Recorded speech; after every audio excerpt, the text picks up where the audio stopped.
Euh, Yo les gens, alors je pouvais pas faire de vidéo parce qu'en fait j'ai pas mon téléphone, donc voilà. Donc là je vais vous raconter une petite histoire, je veux dire 2 histoires même d'horreur. Désolée si la vidéo est pas trop quali, mais c'est mon premier extrait d'horreur que je raconte. À part j'ai fait des extraits d'horreur avec mon pote, mais voilà. Donc vas-y, go commencer. Alors juste pour vous dire, là il y en a une qui parle des CP et une normale.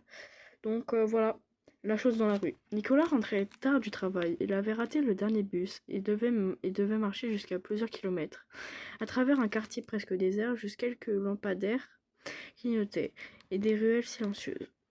Alors qu'il avançait, son téléphone vibra. Numéro inconnu. Il hésita puis décochera. Ne le regarde pas, dit une voix froide robotique. Quoi demanda Nicolas, mais l'appel se coupa. Il le sèche les épaules et continua à marcher un peu plus vite. Puis il le vit. Au bout de la rue, sous un lampadaire, une silhouette immobile. Grande, trop grande, son corps semblait flou, comme si ses contours tremblaient. Nicolas sentit son estomac se nouer.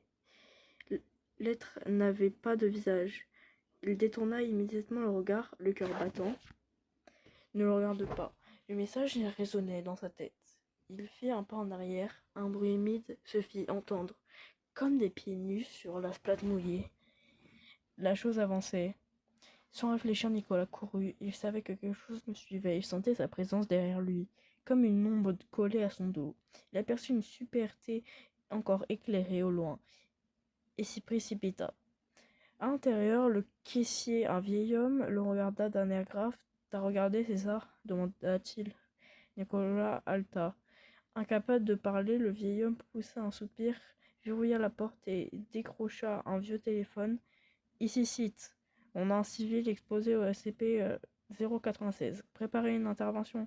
Nicolas ne comprend rien, mais dans la vitre de la superté, derrière lui, il vit une forme blanche, déformée, qui ouvrait une bouche immense dans un hurlement silencieux.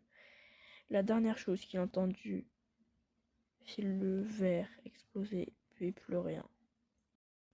Donc voilà, c'était la première histoire, donc passons sur la deuxième histoire.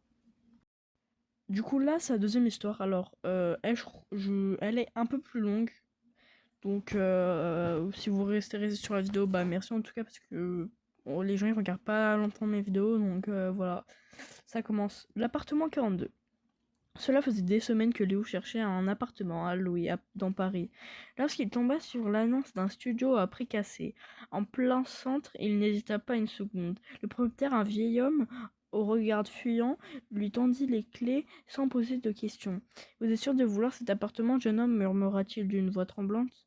Pourquoi je ne voudrais pas répondit Léo en riant. L'ancien locataire, un certain Thomas, avait disparu sans laisser de traces, mais Léo ne s'hasarda pas sur ce détail. Il s'installa le jour même.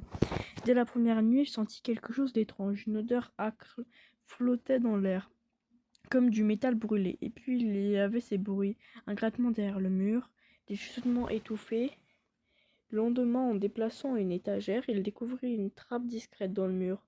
Son cœur s'accéléra, il l'ouvrit avec hésitation et découvrit un passage secret. Une échelle rouillée menait à une pièce cachée, minuscule, couverte de vieilles photos punaisées sur les murs, toutes représentant le même homme, son regard fixé en une expression de terreur. Thomas. Une vidéo VHS était posée sur la table poussiéreuse. Léo la glissa dans un magnétoscope, retrouvé sous un tas de vêtements moisis. L'écran grésilla, puis l'image apparut. Thomas en gros plan, livide, fixé à la caméra.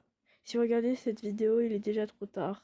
Il sait que vous êtes là. Un grattement résonna soudainement derrière lui. Léo se retourna, l'écran s'éteignit. Une respiration rauque emplit la pièce. Quelque chose était là, quelque chose qui l'observait. Léo n'eut pas le temps de crier. Du coup, c'est la fin de la vidéo. Mettez un like parce que vous êtes BG.